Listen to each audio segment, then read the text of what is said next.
नमस्कार सांगमाने रीना किचन को आपण मानकु बहुत बहुत स्वागत। मु आज खास्ता दिया गुलगुला रेसिपी बनेबी। गुलगुला रेसिपी बनैबा पई मु एई सब सामग्री नेची। एई कप रे मापिकी मु 2 कप अट्टा नेची। सेई सेम कप रे मु एठी 3 कप सुजी नेची। आउ जेतिकी सुजी नेची सेतिकी चीनी भी नेची, माने 3 कप चीनी नेची। एई भली चीनी की मु गुंड करिक नै जाईची ग्राइंडर रे। आपण माने चाहिले गोटा चीनी भी नै पारिबे, किंतु गोटा चीनी अट्टा रे चकुड़ीला बेले टिके टाइम लागिवो मेल्ट होबा पई। आ एठी मु गोटे चमच जुआणी नेची, स्वाद अनुसार लूण नेची, खाइबा सोडा नेची, गोटे चमच पान मधुरी नेची, रिफाइन तेल नेची, आउ जो कप रे मु सुजी चीनी अट्टा नेची सेई कप रे गोटे कप पानी नेची। आउ मु गुलगुला छाणीबा पई एठी किछि रिफाइन तेल नेची। एबे मु आकु सब चकुड़ीबा स्टार्ट करिवि। प्रथमे मु अट्टा रे पान मधुरी पकै दोची। एबे जुआणी पकै दोची, स्वाद अनुसार लूण पकै दोची,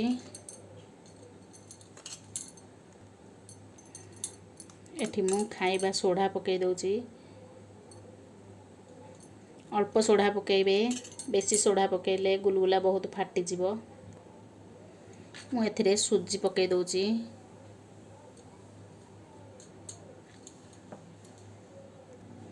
आउ एथिरे गुंड करिक रखिथिबा चीनी की भी मु पकै दोची।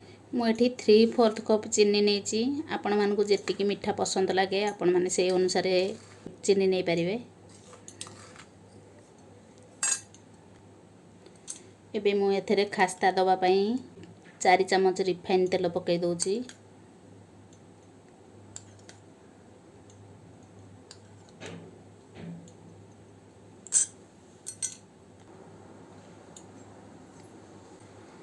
एबे मु आकु सब मिक्स कर देबी।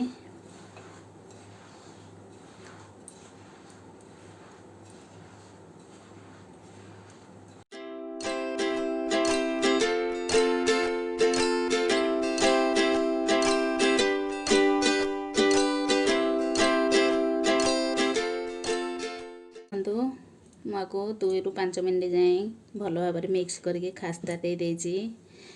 आपण माने जानि परिबे ए भली मुठा कले हाथ रे टेला टेला हो जाउथिबो, ताहले जानिबे एटा भल भाव खास्ता हेची। एबे मु एथरे अल्प अल्प पानी देकी आकु चकुड़ीबी।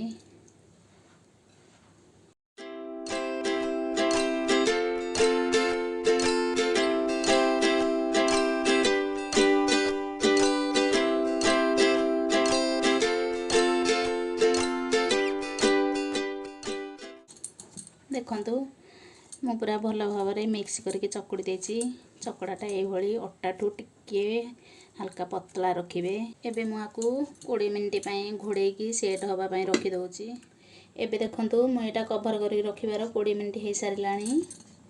मु एमिति अल्प टिके तेल हाथ रे लगेकी आकु देखुची।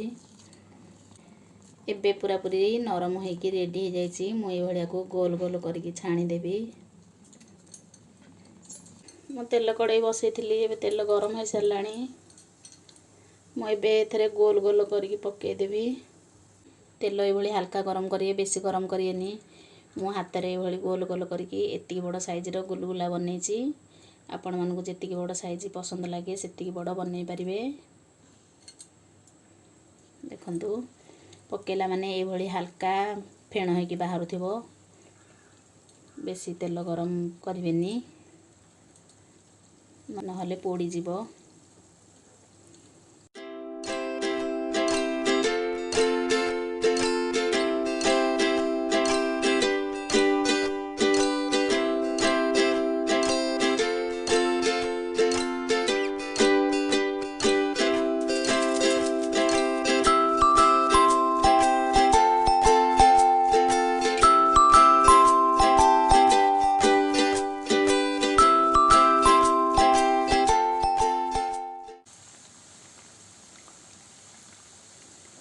देखो सब गुलगुला ये हल्का ब्राउन कलर होगी फाटी आसलानी।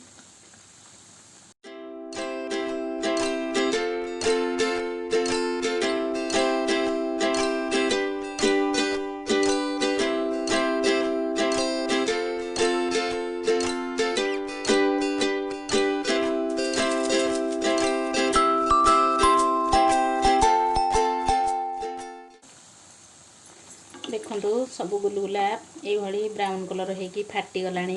ଏବେ ଗୁଲଗୁଲା ରେଡ଼ି ହେଇସାରିଲାଣି। ମୁଁ ଆକୁ ଗୋଟେ ପ୍ଲେଟ୍କୁ ବାହାର କରିଦେଉଛି। ଏଇଭଳି ସବୁ ଗୁଲଗୁଲାକୁ ମୁଁ ପ୍ଲେଟ୍କୁ ବାହାର କରିଦେଉଛି।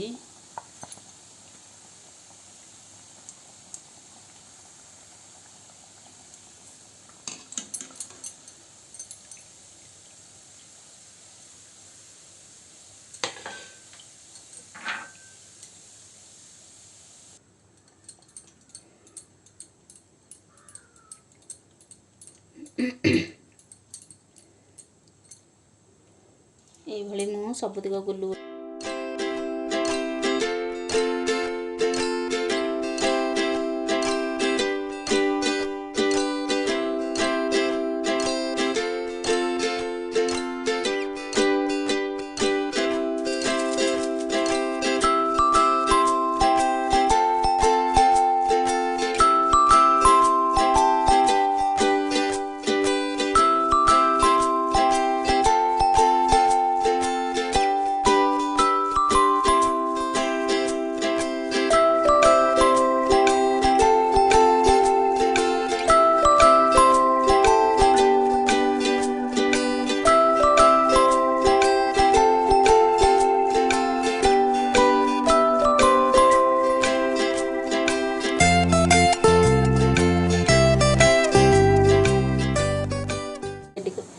ଦେଖନ୍ତୁ এইଭଳି ଭାବରେ ମୁଁ ସବୁତିକ ଗୁଲଗୁଲା ରେଡ଼ି କରିକି ଛାଣି ଦେଇଛି।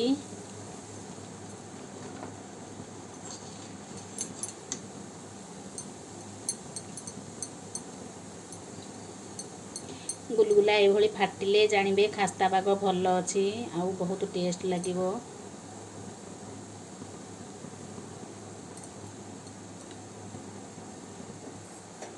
ଦେଖନ୍ତୁ এইଭଳି ଭାବରେ ମୁଁ ସବୁତିକ ଗୁଲଗୁଲା ଛାଣିକି ରେଡ଼ି କରିଦେଇଛି। ଗୋଟେ ଆପଣମାନଙ୍କୁ ଭାଙ୍ଗିକି ଦେଖେଇ ଦେଉଛି। ଦେଖନ୍ତୁ କେତେ ବଢ଼ିଆ ପୁରା ଖାସ୍ତା ହେଇଛି।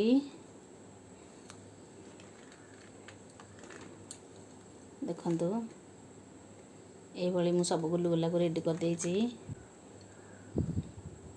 এইଭଳି ଗୁଲଗୁଲା ସାଙ୍ଗରେ ମଟର ତରକାରୀ ହଉ ନହେଲେ ଆଳୁଦମ ହଉ, ଏଇଟା ମୁଁ ବୁଟ ଡାଲି ତରକାରୀ ନେଇଛି। এইଭଳି ଆପଣମାନେ ଖାଇବେ, ବହୁତ ଟେଷ୍ଟ ଲାଗିବ। এইଭଳି ମୋ ରେସିପି ଦେଖିକି ଆପଣମାନେ ଘରେ ବନେଇବେ ଆଉ ଟେଷ୍ଟ କରିକି ମୋତେ କମେଣ୍ଟ କରି କହିବେ କେମିତି ଲାଗୁଛି। ଯଦି ମୋ ରେସିପିଟି ଆପଣମାନଙ୍କୁ ଭଲ ଲାଗୁଥିବ ତାହେଲେ ମୋ ଚ୍ୟାନେଲକୁ ଲାଇକ୍, ସେୟାର, ସବସ୍କ୍ରାଇବ୍ କରିବା ପାଇଁ ଭୁଲିବେ ନାହିଁ। ରହୁଛି।